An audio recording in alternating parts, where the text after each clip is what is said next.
This is a quick overview of uses of the independent subjunctives in Latin. The way that subjunctives are usually introduced to students is dependent subjunctives, in which they are the second verb in a sentence that has two verbs. So in a purpose clause, you might say, I read so that I might learn. And the second verb, that I might learn, is dependent on the first, and so it's subjunctive.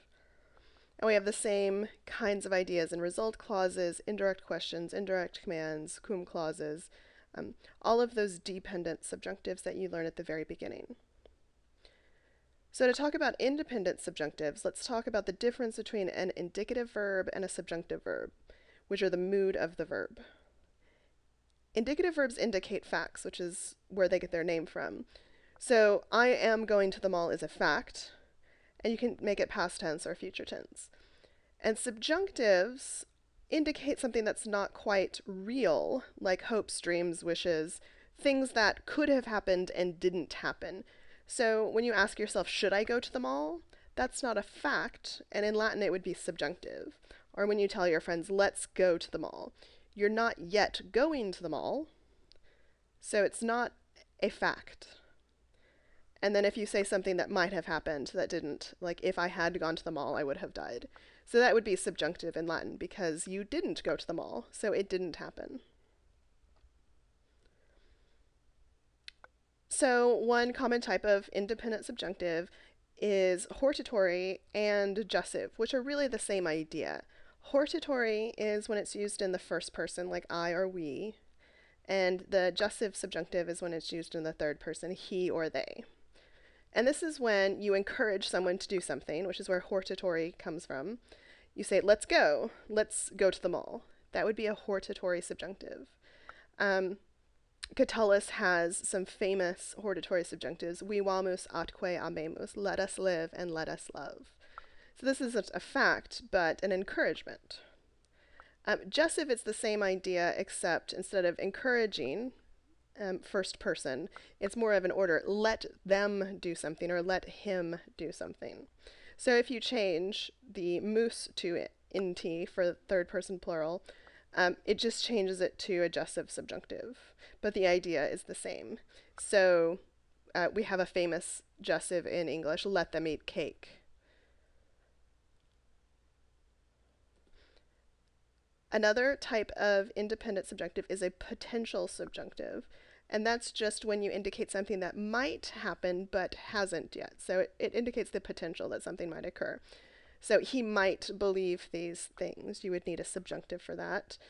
Or you might say he is a good man, and that would also have an indirect statement in it. So this is where you can use the word might in the English translation where you don't have a separate word in the Latin because it's in the subjunctive mood. The deliberative subjunctive, also, it's just what it sounds like. It's when you're deliberating over a question, and often these are rhetorical questions, like when you ask yourself, should I do something? Or should he do something? What should I do? Right? Quid faciem, what am I to do? This is a deliberative question you ask yourself, and it's not a fact, right? What am I doing would be indicative, but what should I do? Should I stay or should I go? These are deliberative subjunctives that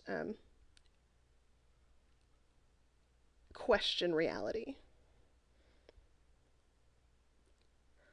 Optative or volative subjunctives, you may find that a book calls it an optative and another book calls it a volative. These both come from Latin words that mean to want or wish. So opto, and we get the word option, and opt, and volo velle is very common. So this is something that you wish was happening or would happen or had happened, and you often see it with the word utinam. And the negative of utinam is just nay. Oh, would that something had happened. I want it to happen. So it expresses a wish, but not reality. So, oh, would that my father were here. And if you wanted to say, would that my father were not here, you just put the nay after the utinam. Those are the major independent subjunctives. You can also consider conditionals as independent subjunctives. So all the contrary to fact conditions use this subjunctive. If you use a present subjunctive, sometimes these are called should-would statements or future less vivid. With a present subjunctive, you say if something should happen, something else would happen. This is kind of like in the future, if something might happen in the future, another thing might happen in the future. So not factually, if this happens, this other thing will happen. So if Marcus should love Julia, she would love him.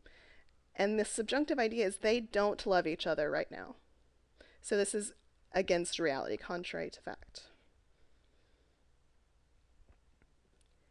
If we make the subjunctives imperfect, it's actually called a present contrary to fact. So this is the idea, it's not really future idea, but present. If Marcus loved Julia now, she would love him now.